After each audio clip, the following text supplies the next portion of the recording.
What exactly is the problem here? Is it my breath? I don't like being touched. Well, it's not exactly like I'm mulling you or something. I just don't like to be handled. I just want to be worshipped. Well, that is what I'm trying to do. From afar. Hey, watch it. Hey, Tommy, watch where you're going. I should explain something to you. I like to think of my little establishment as a kind of court of justice. What happens here, in the end, is justice. You needn't worry about Jeannie. She got her perfect body she always wanted. She wanted it for anything. And now she has it. And she has no head to worry about anything anymore. And you, young lady, what do you dream of? Eternal youth? Eternal beauty? Eternally the desire of all men, but forever untouched. So be it.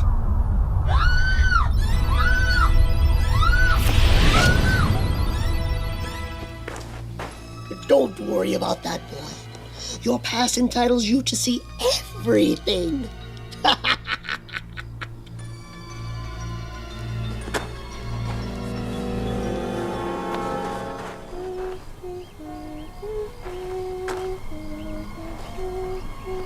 Melanie?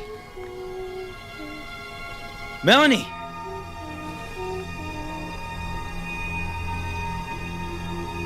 To always be young, always beautiful, always the object of desire, and always untouched and untouchable.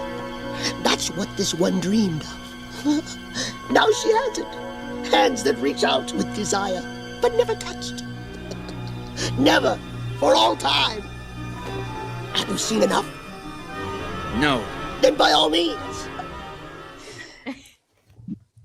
Hi, guys. Welcome back to the Dolls of Horror podcast. Today, we have with us a very, very special guest. I told her that I was going to give her an All That Jazz Ben Vereen inspired intro, but I'm no Ben Vereen, so I'm just going to do my best. I feel humbled in her presence. From deep, deep in here, ladies and gentlemen, let me lay on you a great entertainer, a great humanitarian, and my dearest, dearest friend for 6 months. The lovely Miss Jessi Keenan. Hi, guys. Hello. Hi. Hello from Los Angeles. Thank you so much for joining us. It is an honor, truly. Oh, this Really? is so neat. We've all been in our quarantine lives for the past year, and then to come out and ask to be on the show and start to talk again about my career and everything that I've been doing is just exciting. So thank you for having me, you guys. No, We are so excited. over the moon. Of course, when I started speaking with you a while back that we did an episode of our show on Sideshow. And by the way, Peter says hello. Hi, Peter. Actually, you guys, so we did Sideshow together years ago, and then come to find out, we actually lived next door to each other for like 4 years. What? Like before Sideshow? No, after. Wow. Like, we were in the building right next door, but like our entrances weren't like, and then all of a sudden I'm like, Peter. So anyway, that's LA for you. Wow, that's so fun.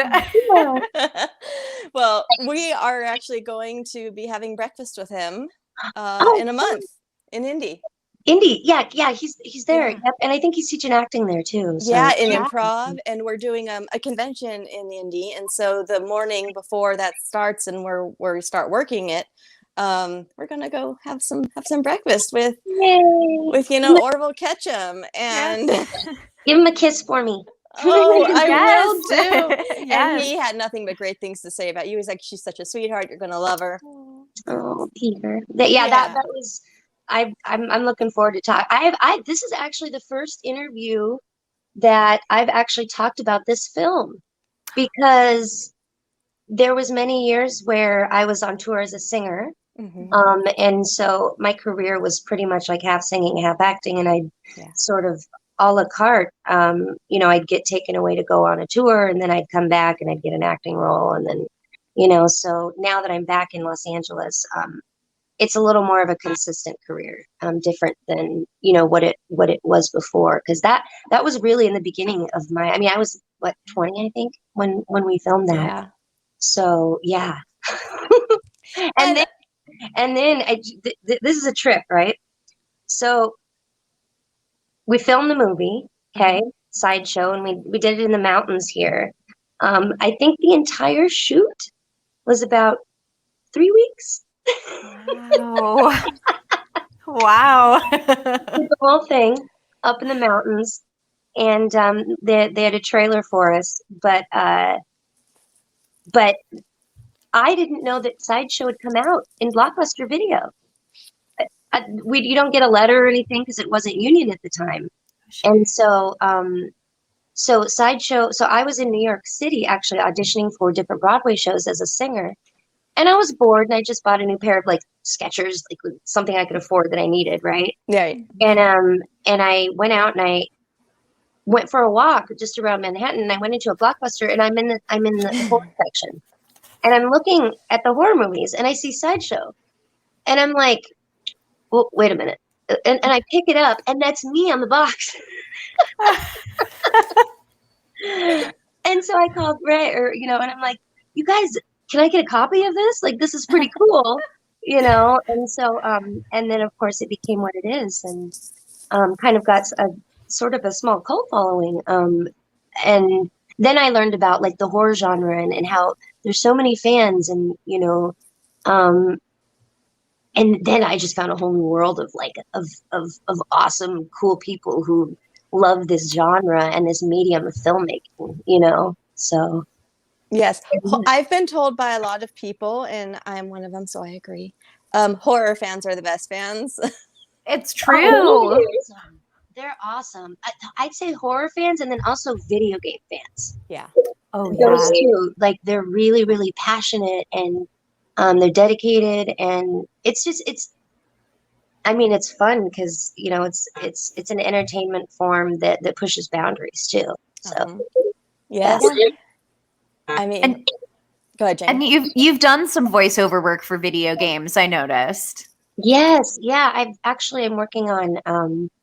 Currently, I play Tetra in Shadowverse, she's one of the main characters in that game. It's from Cygames, and I also play 3 characters now. One of them is an old lady, so that's fun.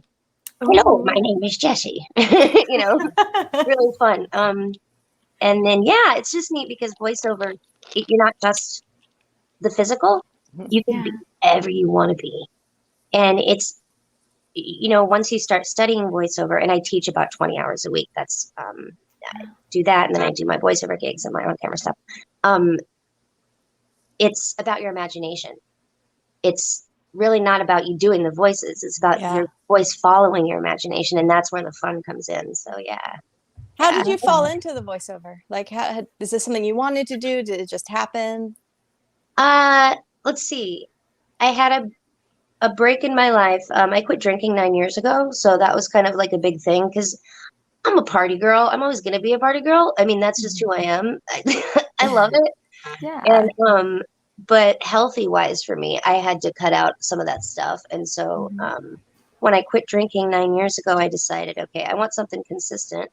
So I'm going to take all these classes out here in LA. And then I started, and I'd done voiceover, like a few commercials and jingles and stuff, but never as a full-time gig. And I looked at it as more consistent than on camera. And for me, it ended up being that way. And so now I did Final Fantasy last year.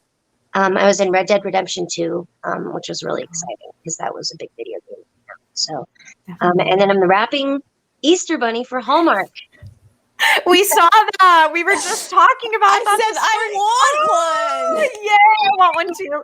I love to eat it. Go hop banana with it till I get you up and I don't step. Go hop banana with it till I get you up and I don't step. Gotta leave, I'm a booty and I'm skipping and I'm jumping, I'm hopping, I'm a rabbity bee. I am the Easter bunny. 4 years and lucky me. Just set your little basket out and you're bound to get a treat. And now I gotta hip hop, go hop banana hide some eggs in the oven. Now be hop hop hop, it rocks. I don't stop. I'm the bunny that'll make your Easter rock. Happy Easter, everybody. I love that so much. We were just talking about it this morning. I said, because I kept sending Jamie videos of you just singing. I'm like, oh wow, she can sing really good, and your one woman show, and which made me laugh. By the way, thank you. Oh, and then I'm like, and a rapping Easter bunny, which I gotta find what else one. do you need to do in your career? I mean, seriously, like I don't like. It's like I've been a rapping Easter bunny. Like that's it. I'm good. Yeah. that was your peak, huh? Yes, that was my peak. Yes, but I have it, so I can always peak every time I play it. You know what I mean? Right. That is amazing. Now, did Hallmark give you one, or did you have to buy it? My mom found it at Walmart first. Aww. I told her that yes, it was coming out in retail stores, and so I think she'd stalked the Walmart manager for like 2 weeks before. Aww. That's Good my mom, mom. and that's Iowa too. I mean, she's at Walmart every other day anyway. So Hey, I'm a Walmart fan because I'm poor, Oh, yeah. so Yeah, I'm a fan. Same. Most of my groceries come from Walmart.com. Yep. Like free shipping. Hello. Convenience. Yes. Yes. Yep. Okay, so I want to talk about your one woman show, which I saw pieces of on the internet on your YouTube. That was cool. When my was God. that? Yeah. Okay, so that was about 4 years ago, pre-COVID, obviously. Yeah. Right. Iona Morris, who is she's actually the dialect director for Blackish. I found out, but she was holding a class called One Person Show class, and I'm like, this is a challenge. I've always been a singer on stage. It's hard for me to do monologues. And so I wanted to challenge myself with 10 minutes of dialogue that was written that I had to write. And if I challenge anybody who takes that class, it's good for you, not just as a performer, but just as a person, because you're talking about things from your past, turning them into a story to share with the audience, sharing your talents or whatever. So I could have sang the whole time, but I wanted to really challenge myself. And so what I did was I wrote a personal story about my past, and I presented that in 10 minutes. Now, she then surprised us and said, hey, guess what? We're going to perform this for everybody at Leimert Park here in South Central. So that's down in Compton, and it's Leimert Park is like and especially today, it's the hub of the Black Lives Matter, movement. It's where everybody joins. That's the People's Park, that kind of thing. And we did our show down there, and I've never been so nervous in my life. And I've performed for millions of people, that lots of stuff. But to actually get up there and speak for 10 minutes on something that you've written priorly and so personal was just really something that was, it's like you have to do it to get over it, You can't just talk about it. It's like, so, but yeah, it was wonderful. And it was really cool for me because I didn't realize until after the show and people came up to me, and it was all people from the community, by the way, sold out, around Leimert Park. And so I was, I think, one of only 2 white people not only in just the show, but the whole audience. And I had people come up to me afterwards and say, you kind of helped me see things too, that he said, I thought all y'all were privileged. And for someone to say that, I was like, holy crap. It was my first woke moment in my life. You know what I mean? Like my first moment of, wow. And so that one woman show, not only for my career and was a great showcase, but also an eye-opening moment for me, and helped me then, sort of get involved with what I do as somebody out on the streets, helping the houseless and with Black Lives Matter as well. So, so that one show was awesome. I highly suggest anybody take it. She's an amazing director, and what's the name again? the show. Her name. Oh, Iona Morris. IONAMORRIS. Very cool. Yeah. So, but anyway, that was that, and I look forward to being able to put it into a bigger show here in Hollywood now that the world has opened up. Because then COVID hit and there was nothing. Yes, right. So, but Please keep us updated. Oh, I will for sure. Yeah, definitely. Yeah. Yeah. Your chocolate milk addiction made me laugh. My chocolate milk addiction. Oh yeah. Because I could relate. It was the bottle thing too. It was cutting the hole, so it's like comes out far enough. I mean, I remember everything about that bottle, That's insane. But what we're talking about, if people don't know, it's I had a chocolate milk addiction as a child, and I was like 5 when my mom took the bottle away, like finally. I mean, I didn't have it all the time, but it was my thing, right? And then my dad put it up on the counter, and I just remember looking up at it, not being able to reach it anymore. That was like, my bottle. Love that. Well, I'd love to hear, you're involved in so many cool things. Like, what are the projects that you're kind of working on right now that you can tell us about? So, so right now for Orange County Credit Union, there's an animated series that's going to come out next year. And I'm not sure where they're releasing it or anything. I'm just the voice actor and I play Pearl, and she's a mermaid that lives out in the ocean off of the Southern California coast, which is where I'm actually going today on a boat. And which is funny because I haven't really told many people about this yet. And she is a mermaid who wants to keep the ocean clean. Aww. So these lessons with her friend Cecil and all the other characters in the ocean that are like, okay, let's keep Southern California clean. So it's that thing.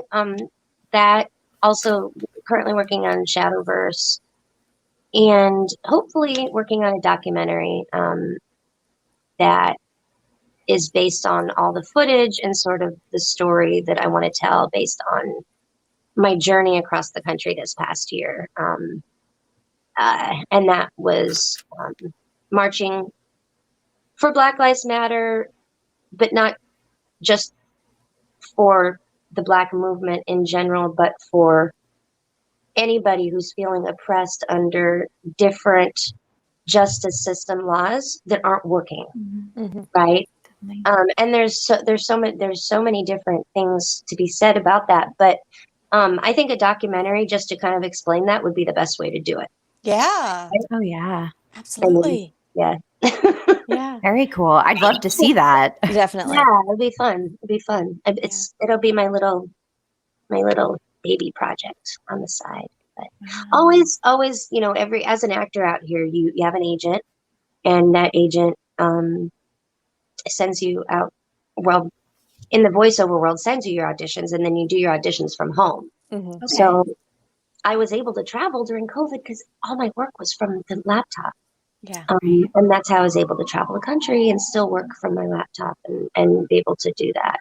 And I live alone, so I needed to get out of the house.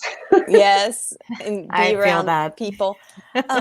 So this new mermaid project, you're kind of going back to your roots because that's not the first time you played a mermaid, right?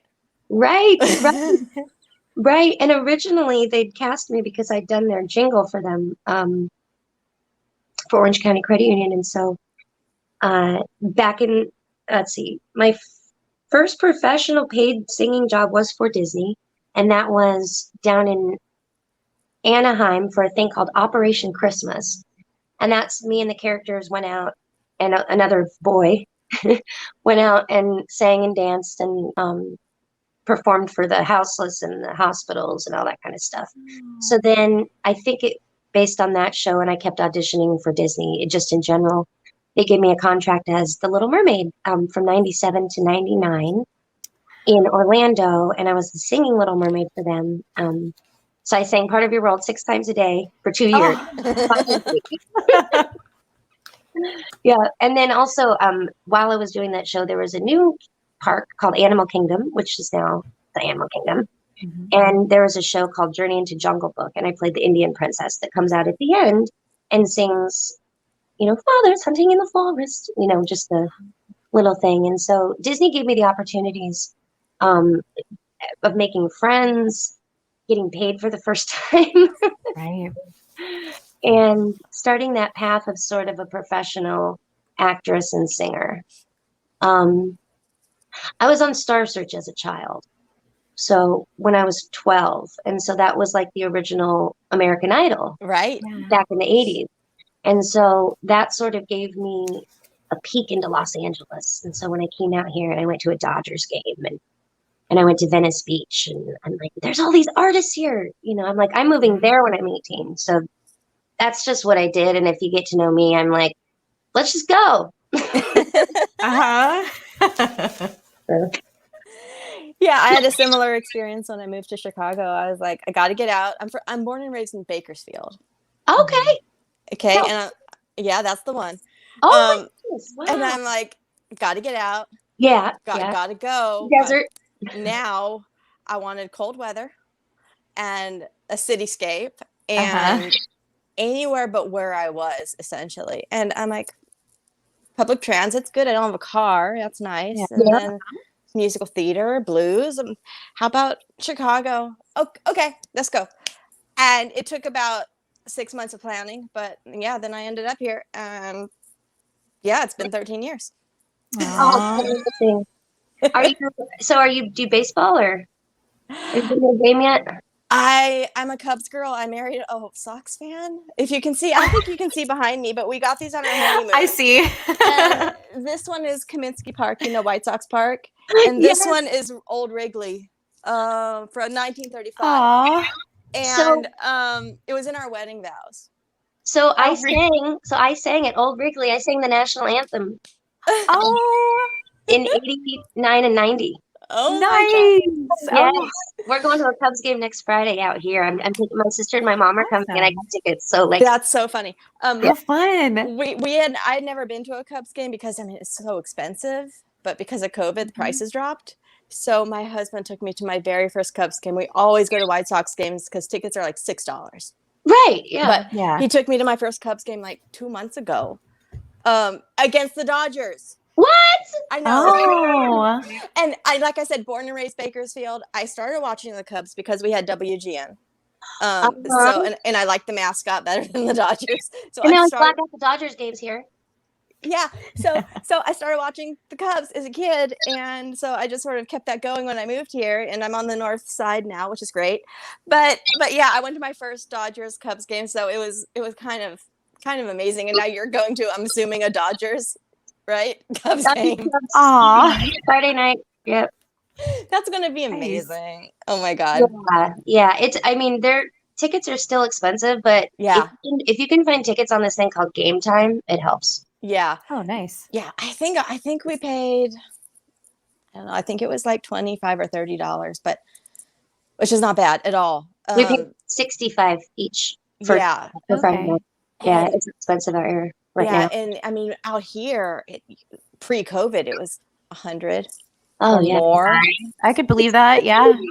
So I'm like, I don't care. Let's just go to a game. We'll do the White Sox. I really don't care that much about. I don't have the rivalry in my head. I'm not from here, so I'm good. And now I do have the North Side South Side rivalry in my head. I'm like, no, North Side all the way.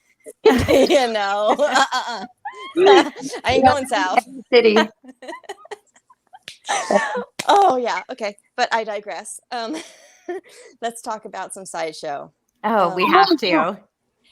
How did that happen? Like, that was, according to IMDb, and I don't know how accurate that is, that was your first screen role. That was my first starring screen role. Okay. Yeah. The first time I was ever on a film set actually was the movie called LA Confidential. And I played the Shirley Temple prostitute lookalike. and I was literally just moved out from Iowa. So like I see this thing and I see this audition in Backstage magazine. And no, I didn't see it. It's other friends saw it. And they're like, hey, they're looking for a Shirley Temple lookalike for a movie. And at the time I was very much. And so I got a call from the director from sending in your headshot. Like back in the day, you would send in your headshot, right? Okay. And then, so I get a call from the director to come. They wanted to meet me up on some street up in LA. So I think I took a bus up. And when I met the director, this is funny. When I met the director, the breakdown had said partial nudity. And so when I met the director, I said, but I'm not going to get naked. Like, I just said like that because I like, you're from Iowa, right? You're like, I don't care. And he's like, okay. And he's like, yeah, she's fine, blah, blah, blah. And then he approved me. And then I got up to set. And it was 2 days of shooting, which we went into golden time, which was, you know what golden time is? It means you go past 16 hours. So they pay your base rate every hour. And my buddy on that set was really cool. Seemed like this gay guy, you know, fun. He smoked cigars. I smoked cigarettes. And we were just like chilling the whole time. And for 2 days, like he was my buddy, right? So that whole thing ends. All of a sudden the movie comes out 4 years later. And I'm like, holy crap, that was Kevin Spacey, like the whole time. Like, and so thinking back, I'm like, wait, what? Like, why didn't we exchange numbers? Or, you know what I mean? It just wasn't. It's like, okay, we're doing this movie. And I found out by watching the movie because it was the scene that he let me be a part of, which was when he gets shot. I was the only one in the room when he got shot other than the cameraman. And so it was like, so that was my first experience with movie making. So I expected every set would be like that, you know? Sure. No, you can't just smoke on any set. No, you can't just get away with everything, you know? So that was my first time on a movie set, but my first actual starring role was Sideshow, yeah. Okay. Yep. And how did that happen? Did you just answer an audition? That was through an agent that I had. I can't remember who the agency was, but her name was Arletta, I believe. And it was an audition, and it was at Full Moon Productions. And I went in, and it was just another audition. Like, this is when I was doing more on camera. And I went in, and they had me do the scene, and then they had me do it again. And I knew I did pretty good. But then I got the phone call that, okay, here's the script. And we shoot next month. And this is, you know, the compensation. And so read the script. Very new to on-camera acting, by the way. I mean, we're talking, I've pretty much only done musical theater. Right. And so now all the acting that I've done since then, I look back and it was a cool experience, but it was so long ago that it would be fun to go back again and like have another experience like that. Now that I know what I know. But it was awesome. It was, you know, we got on set. Like I said, it was like 2 or 3 weeks shooting. Ray was the director. We had an art department. We had props. We had everything that a movie set would. We had trailers. Wow. But it was a non-union shoot. So it was cold. Freezing, actually. But I had a trailer that was nice. And me, because I had also done a lot of extra work, I'd find the extras and I'd be like, come warm up in my trailer. Come warm up. Oh. I'm like, I'm not using it. So, you know. That's nice. Yeah, because there were a lot of extras because there was just carnival patrons. Yeah. Right? Yeah, and they were so sweet. You know, like a lot of them were just getting paid like $40 to be there for like 10 hours, you know, and they're out there shivering. And that's movie making. I mean, you see the final product, but the process you have to learn to love, you know, because it is long. There's prosthetics. Yeah. There's, you know, I've done a couple small independent things where I'm completely painted in blood, and you know, never saw any of that stuff. Not sure where it went, but. So, and you never know with entertainment. Sometimes things just pop up and you're like, oh yeah, I did do that. That's cool. And then sometimes 2 kooky girls reach out to you 20 years later and say, hey, want to be on our little show? Yeah. It's fun too, because I do have students now because what I teach is voiceover. So, Okay. so I teach privately one-on-one to people all over the world. And so I do have students that it hits them like halfway into their sessions. They're like, oh my God, I saw Sideshow. Wait a minute. And then they kind of freak out. It's like, wait, that's you? Wait, and it doesn't make sense for a second. Like, how can you be teaching me? And I love that. yeah. But that's the thing with a lot of actors. You know, you'll see them in the movies and maybe it's one of their first couple roles. Mhm. And so you'll also see them bartending, you know, here in LA. Because when the further you get into it, not only are you paying, like I only had to pay an agent for that. But if you're somebody like Angelina Jolie, Mhm. she's got to pay her publicist, she's got to Mhm. pay her business manager, her talent manager, her lawyer, her PR person. Mhm. And so the acting is really just the prize at the end of the day, you know, Yeah. that you do. So Yeah, because you're so deep into the business aspect of it. Right. yeah. And then you get to go back, you know, forget about it all and just, you know, be in the moment with whoever is you're working with. And on camera acting is much different than obviously stage acting. Oh yeah. Sure. So you learn those tricks. But you know what's interesting? I learned more from voiceover acting classes than I have in any on-camera class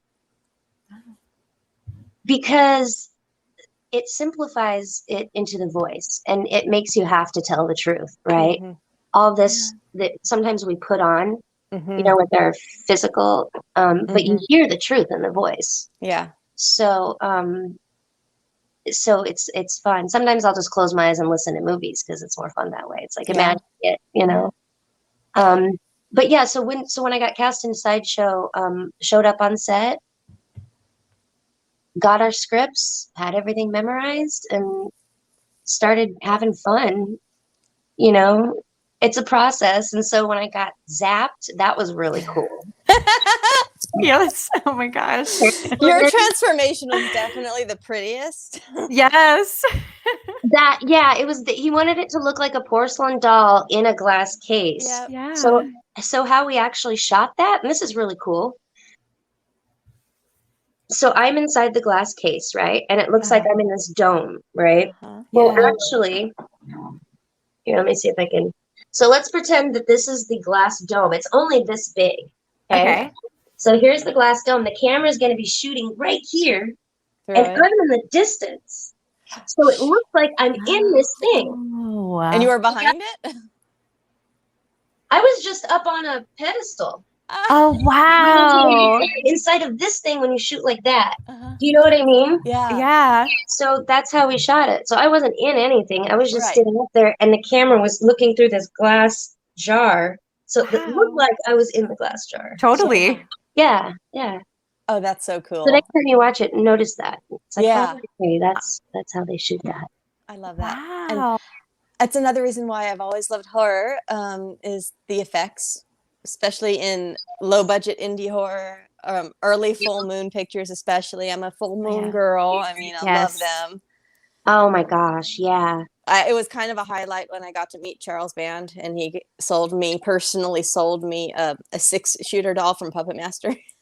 Oh. Their trailers are just so funny, like just gory, cheesy. Yes. You know, it's just like, yes. yes. And Yes. we're actually recording for one of his early movies, his first doll movie. Tomorrow it's going to be Dolls. I know. It's the movie that made me love doll movies and inspired our title. Yes. And everything. Oh my God, I love it. I love it. Yeah. So would you consider yourself a horror fan, Jessi? I lived with someone in Des Moines who insisted on making horror movies in our own apartment.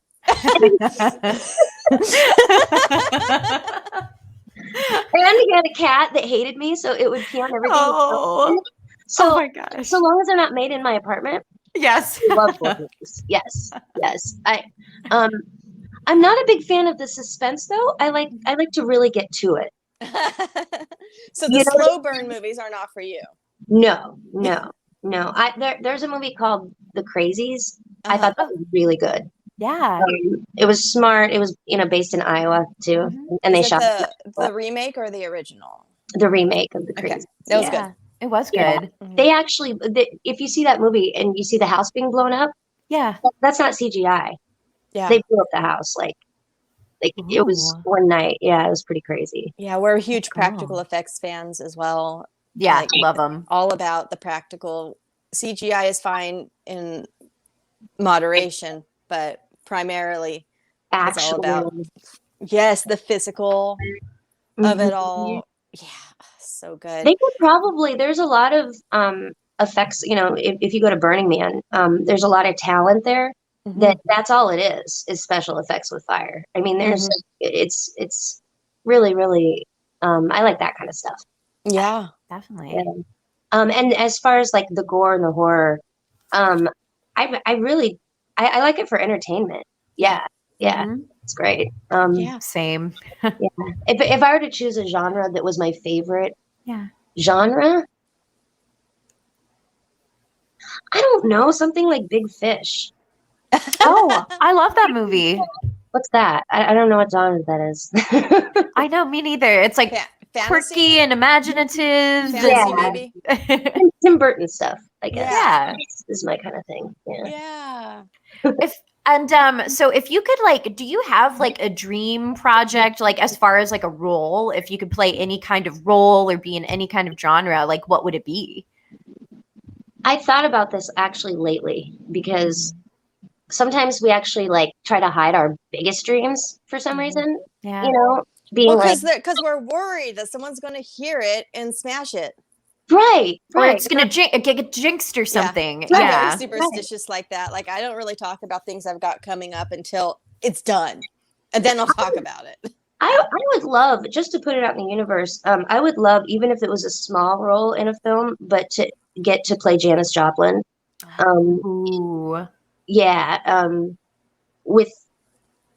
There's a lot of addiction history there that I got over, that I would like to try to figure out soberly. And she's a character that I think I could play physically, and also vocally, because I can imitate. Yes. pretty well. Definitely. So I think that would be fun. Something in the musical theater genre, though. I'd love to sing on camera. I would love to do a film that is musical theater, that is on the grittier side, maybe darker side. Sure. I love playing the Little Mermaid characters and that kind of thing, but there's also, another side that is art that I think is fun to portray as well. And that's the fun about being an actor. I try not to be an angry person in my life. But if there's an angry character, diving into that sometimes is self-entertaining, I guess, as well. Totally. Yeah. So, yeah. Did you work on any backstory for your character in Sideshow, or was it just, here's the script, I'm going to memorize it and hope I don't mess it up? Because she was a mystery. She was very while your friend was very open about how she felt about herself and her looks and everything, we never really understood why you were the way you were. Right. Yeah. It wasn't written into the script. And so it would be fun to maybe visit that. Why? I mean, being such a young actor at that time, Yeah. honestly, it was probably a lot of who I was at the time. Yeah. Because, I was young. I just played a princess for Disney. Didn't quite understand the on-camera world yet. Quite. I mean, really, it was my first, movie, and that I, starred in. So, going. Yeah, I don't know. It's hard. I stumped you. Yeah. Yeah. And another great thing about Sideshow, I don't know if you heard our episode on it, but my brain always goes to musical theater. Yeah. Mhm. always. All And roads always lead back to musical theater on this show. All roads will lead back to about 4 things on this show because of me. Mhm. I love it. Musical theater, Which I love as well. the television show Passions, Yep. Really? Always. All roads lead back to Passions. the Always. television show 90210, No way. and a lot of times Diagnosis Murder. Mhm. Yep. And it Yep. happens because so many of the guest stars on all of those shows have done horror at least a little bit or a lot, Yep. and we're very good in it. And my fandom for 90210 runs deep, like 10 years old, so it's Okay. been 30 years. And the musical theater, I mean, I've been so like engrossed in musical theater since I started doing it when I was 14. Yeah. Or 15, maybe 16. I was still skating then. So I was figure skater. And then when that ended, I just kind of moved into the musical theater in about 99, 2000. And so I have these musicals constantly running through my brain. Which one is always consistent? It depends on the situation. For example, when we were watching Sideshow, when our man Phil was announcing, Yeah. and he's like, "Step right up, may I have your attention, please?" I automatically went to the Music Man. Yeah. And heard Robert Preston instead of Phil. And my brain just took over with the song. And because attention, please. Yeah. What Yeah. an honor it was to work with Phil, by the way. That was cool. Seeing him on set, I'm like, oh, wow, that's the guy from Willow. Yeah. I was like, wait a minute. And then I was just like, being a little person, I was like, I'm like, teach me, how do you drive? Because like I'm interested. And so he showed me his car, and it's so cool. He drives a normal like caddy. I mean, like a big freaking car. Yeah. And he's got blocks that are on the Oh. stop and go. Uh-huh. It's great. So yeah, it's just normal. Wow. And was he lovely? Obviously I don't want to speak ill of anybody, but he seems like a genuinely good person. Yes. Yeah, he was such a sweetheart. I mean, his character was to not like us. So him and I never really got time to, because you're shooting the whole time, Sure, yeah. And he had all the dialogue in the whole Yep. thing. So it was Yeah. a big thing for him. Yeah, he was super sweet. Everybody was nice. Scott, the guy who played my boyfriend, I can't remember his first name. Or my date, I guess. Yeah. Uh-huh. God, and then, you got the hot dog vendor and all these, guest stars, Mhm. that it's super fun shooting on a set like that. Yeah. Because I it's not bet. all like stiff, it's not like, okay, you must be here now and da-da-da. Mhm. So, at the time though, I was like, oh, this is different, because it was different than LA Confidential, right? Yes. Yeah. You're learning something new from every different set you work on. And so, and so many, and do you guys remember who the special effects guy was for Sideshow? He was amazing. Do you know Summer? I think it was Not Dan. offhand. Yeah, But I remember he was did the so deal. many special effects for so many other Yeah. And the horror special effects in projects. Sideshow are great too. Right. The Birdman, like when he I turned love into a it. bird, Oh. and he's like, "Rah!" Yeah. Oh. Poor Scott. I Yeah. know. So was that actually him in that Birdman suit? Yes, Oh my God. Wow. we all did. Everybody did their own things. What's her name that opened up her? Oh. Inside Out Girl? Yes. I remember them making the vat of stuff Ugh. that she has to get, Right. Oh my and they just weren't gosh. getting the consistency right for a minute. So it's like you gotta, yeah. I love all this backstage stuff of movie making because, there was one time where we couldn't find the deck of cards, and we're like, but it was in the last scene. We need it in this scene.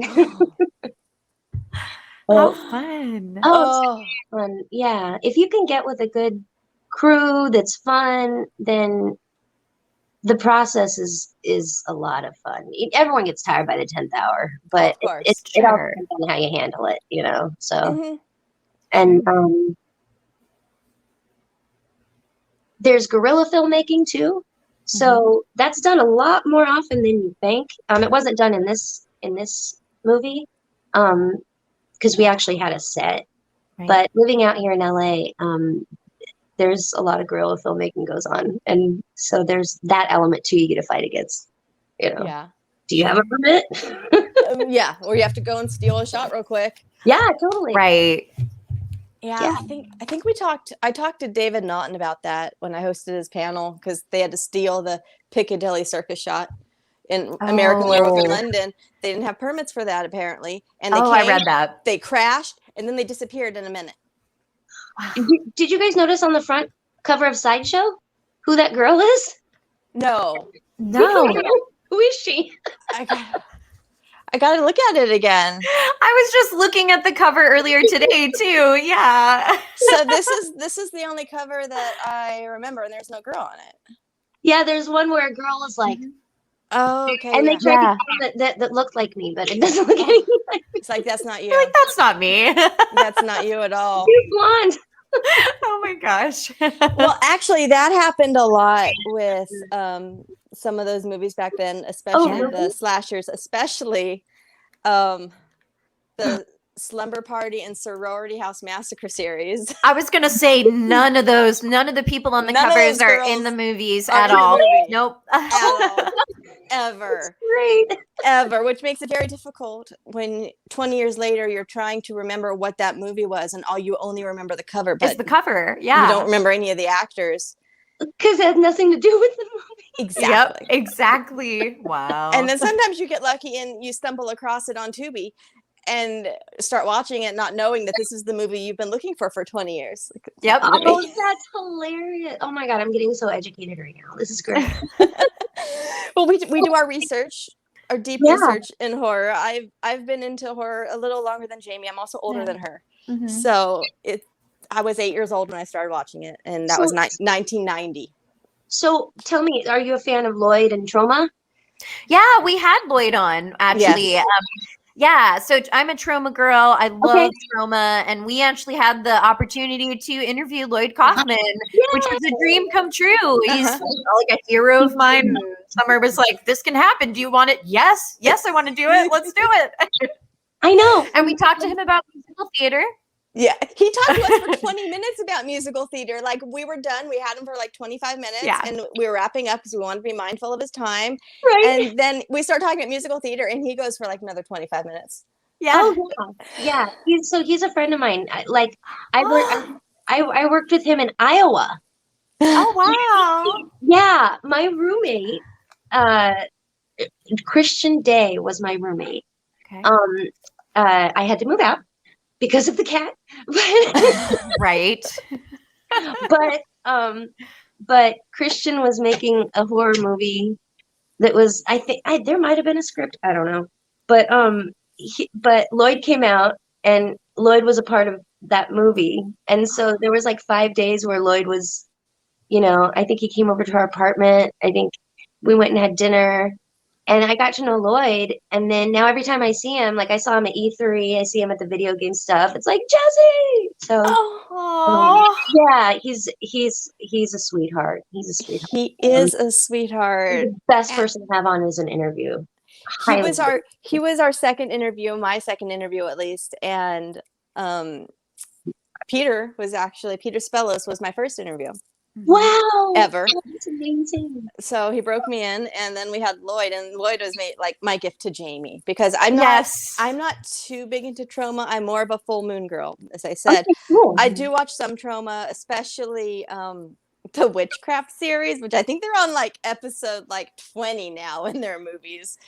But I watched witchcraft part like 1 through 8 when they came out in the early and mid 90s, and I think part 5 maybe. I always like to follow the extra actors in movies and see what happens to them later on, because sometimes something happens. So I can genuinely say that I have been a fan of Greg Grunberg since like 1992, and he was in Witchcraft Part Something. Okay. And like, yeah, and I saw you in Baywatch, and I saw you in Diagnosis Murder, and before Here we go. anybody knew who you were because of Felicity. Well, there are a lot of actors we all did some kind of extra work. Sure. If you weren't on a movie set or something as an extra, that means you might have, had great opportunity in the beginning, but a lot of us did extra work. I stopped doing extra work 2 years ago because of the union negotiations. Mm-hmm. Sure. And so with the Screen Actors Guild having so many problems since 2014, there's been a lot of things go non-union. Yeah. And so hopefully that will be changing now that the head of SAG has quietly left. And so I look forward to like the union actually getting more involved in projects and actually wanting to be a part, because it actually takes work. Yeah. And they need to hire people to do that work. And so when the union can get its stuff together, then I look forward to working on union films with them. So yeah. But a lot of horror is non-union. And which is fine because I can actually do both, being FICOR at this current time. So yeah, because if you haven't worked a non-union job in 3 months, it's your legal right to have opportunity in films and all that kind of stuff. But it's that fine line of sort of making sure that the union wants to do it too. You know? Sure. Yeah. So yeah. So your priority is obviously to the union, but you are allowed to do other things. I am allowed currently under the FICOR rule. Yes. Gotcha. And that's great. It's a really hush thing. You didn't talk about it.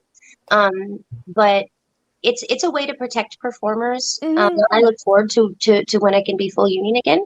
But until that opportunity comes up, I get to do non-union stuff too, which is some of the more fun projects.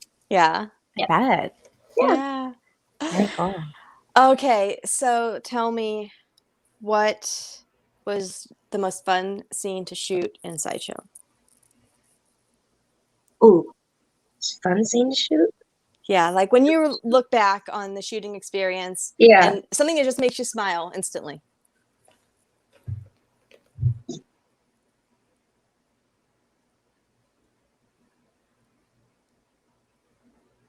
I know it's 20 years ago. I am aware it was a very long time ago. I was really like, I mean, whenever we were all together and shooting something, because you have the dynamic of all the actors. You know, you've got Phil yelling at us, then me like, where are we? This is weird. And also, I mean, I guess also don't touch me. Right, and don't touch me. Yes, really that was another Broadway thing we did. I called upon young Frankenstein, Megan Mullally, singing a song called "Please Don't Touch Me." Oh, right.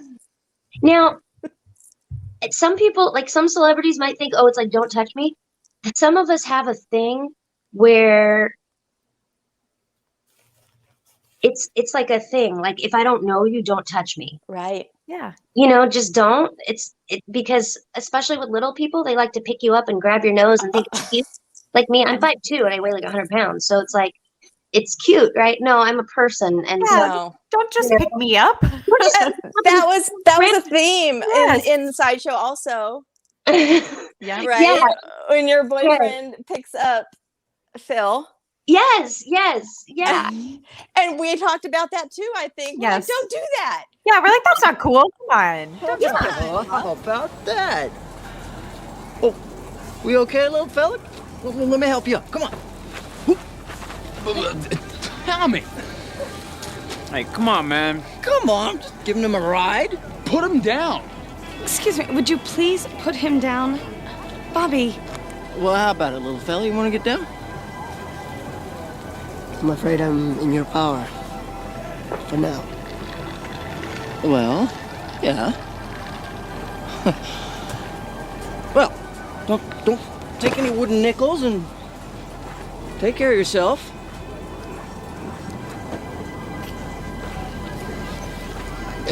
Sorry, mister. He was just having some fun, okay? Hey, come on. Yeah, and so I think that was probably a natural thing that sort of came out, and she was kind of like, maybe, well, her character, she was the more popular one, right? Yeah. It wasn't me in high school. Right. So for me to play that, I came across as probably a little bitchy, you know, as sort of a bitch, because I was like, I don't know what I'm doing here, you know. Okay, I like this guy, but you know, so yeah, there was a backstory. To me, it was just pretty simple. Yeah. Yeah. Yeah. I'm sorry though, I did interrupt your original thought. Well, With my that's excitement. Favorite memory was when you were all together. Yeah, all obviously. together, and I was just I was obsessed with the special effects. Really, Yes. Right? So I was in there. I think it's Dave was his name, and I was always like, okay, how do you do this and how do you do that? And that's very Yes. cool. I really didn't have that many lines, like as far as like conversational dialogue in the movie, to where I could, you know, like get into like why I was the way I was, or but it was probably a good thing back then because I was such a new actor. I mean, what if I would have had to memorize like 2 pages of dialogue? I would have been scared shitless, you know. It's like, Right. so it was a good intro, I think, into the film business, and it came out. It got released. It had some good actors in it, and God, I should look up Ray and see how Ray is, because that was his baby. He'd written a book, I think, called Sideshow, just like a small book, and so then he wrote the script based on that. Oh Oh, wow. cool. Oh, I want a copy. Oh my gosh. Fred Olin Ray, right? Fred Olin Ray, yeah. There's a book that's out there. In fact, I think I might have it because he gave us all one. Oh my gosh. How cool. He also gave us a CD that he produced. Wow. Yeah, he's got all these little cool projects that he does. So definitely look him up. Yeah. I haven't seen him in years, so this is like a big memory for me. So thanks for bringing me back. You know, Of course. Crazy. Oh. Okay. I was gonna ask too, when's the last time, do you remember the last time that you saw Sideshow, that you watched it, and what was it like? The last time I watched it was to try to pull clips to make an actor read. Okay. But I should watch it again. Maybe it's been like, I don't know, 6 years. Yeah. That's not that long. It's not. I don't like watching myself. I don't either. It's hard. I don't either. Right. I like doing the work. I don't like watching myself. I just kind of get this nervous feeling, you know? Same. But it's weird. I get the same nervous feeling to gamble now. Like, I don't like to gamble because I get that like nervousy feeling. I'm like, what is this? Why do I? I don't know. Well, of course, we do want to be mindful of your time. I know you got somewhere to be, but I want going out on a boat today. That'll be fun. I can't swim, so I'm girl. It'll be fun. I did want to ask you one last thing, and that is, what is your philosophy, like in life, or art, or whatever? Like, what's your personal philosophy? Don't give up. Solid. Don't be afraid to be who you are, even if it scares you. Be the best part of that who you are. Make those choices. And love yourself more. Yeah. Oh. Don't give up and love yourself more. That's it. That's good. That's all you need, really. Like, yeah. Because if you love yourself more, then you'll be healthy enough to keep going. Totally. You know. Like I said, like I had to quit the alcohol 9 years ago. and that made a big difference for me, just because it was the one thing that like allowed me not to wake up in the morning, or would make me go on binges for 3 days, or make me pick up the Adderall, or make me pick up whatever is in front of me. And so I would say just make that a part of like the healthy living for yourself, so that you can do whatever it is, so you can think about what it is, because I did not put myself first for many, many years. And it caused an inconsistency in my career. I had many downfalls. And now that I made it out, I would say, don't give up on yourself. Even if addiction is still part of your thing, because there will come a time where your mind decides that it's time to make yourself healthier. And I'm not saying like quit everything, but just find out what that one thing is that's holding you back and learn to tame it, and then you can move on. And it's usually the one thing that you start with. You know what I mean? Yeah. It's just that one thing. Don't worry about everything, because I had everything, And so I just started with one thing, and then the next thing happened. So just concentrate on that one thing. That's my advice. I love you guys. I want to cry now. Like, yeah, I mean, it can be a beautiful life. And there's a lot of people going through what I went through. Yeah. And it's a dark place too, because here's life, and here's where you find yourself, where you don't even see the top.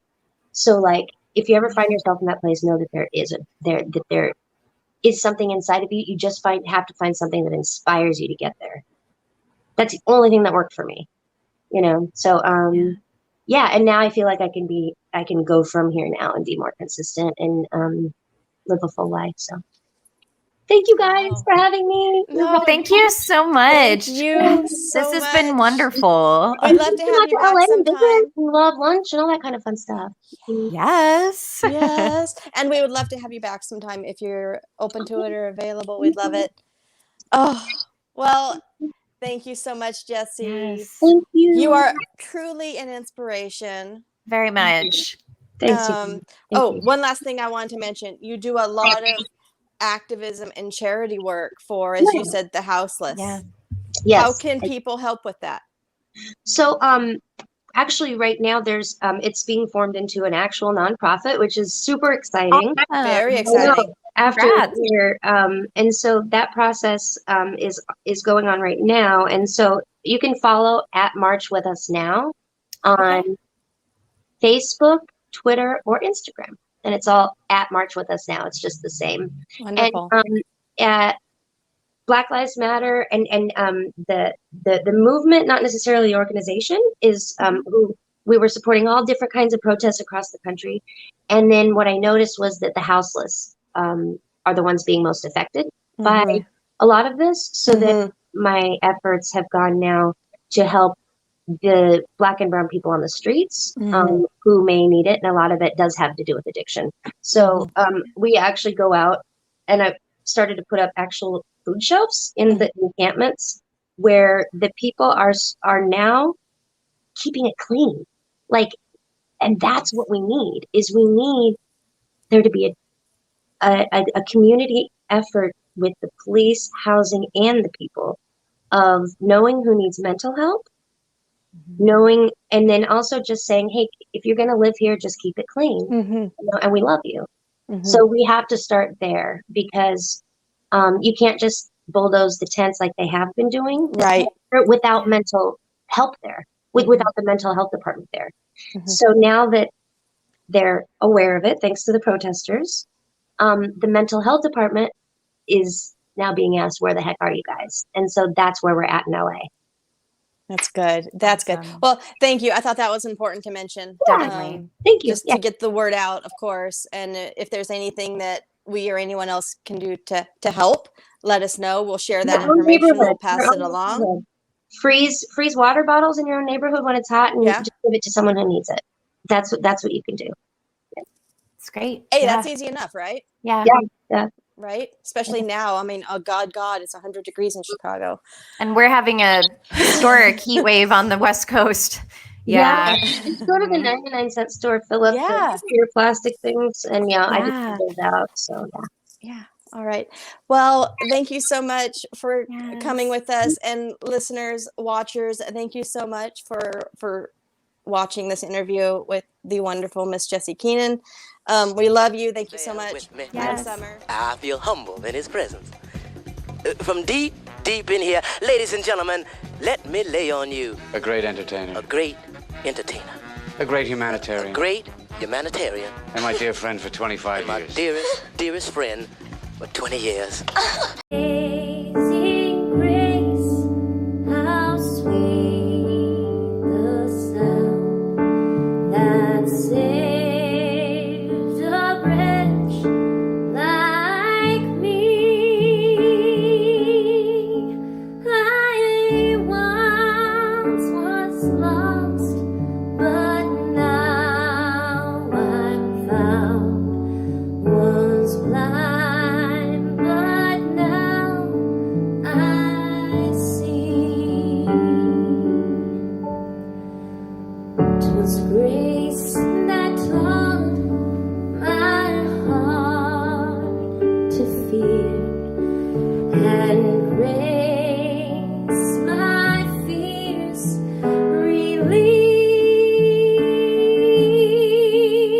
relieved. How precious did that grace appear the hour I first believed. Through many dangers, toils, and snares, I have already come. Oh, I've come. 'Tis grace that brought me safe thus far, and grace will lead me home. The Lord has promised good to me.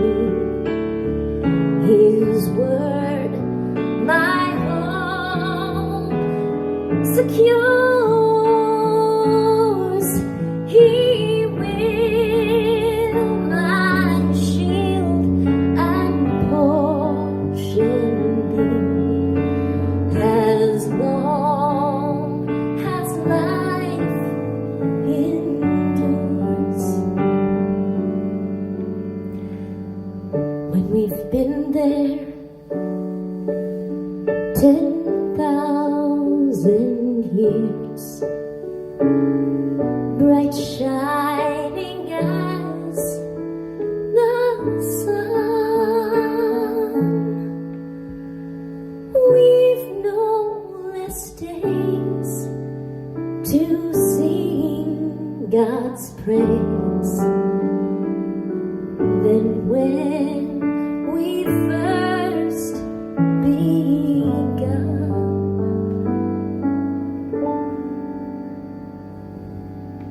Thanks, everybody. God bless you and have a great night.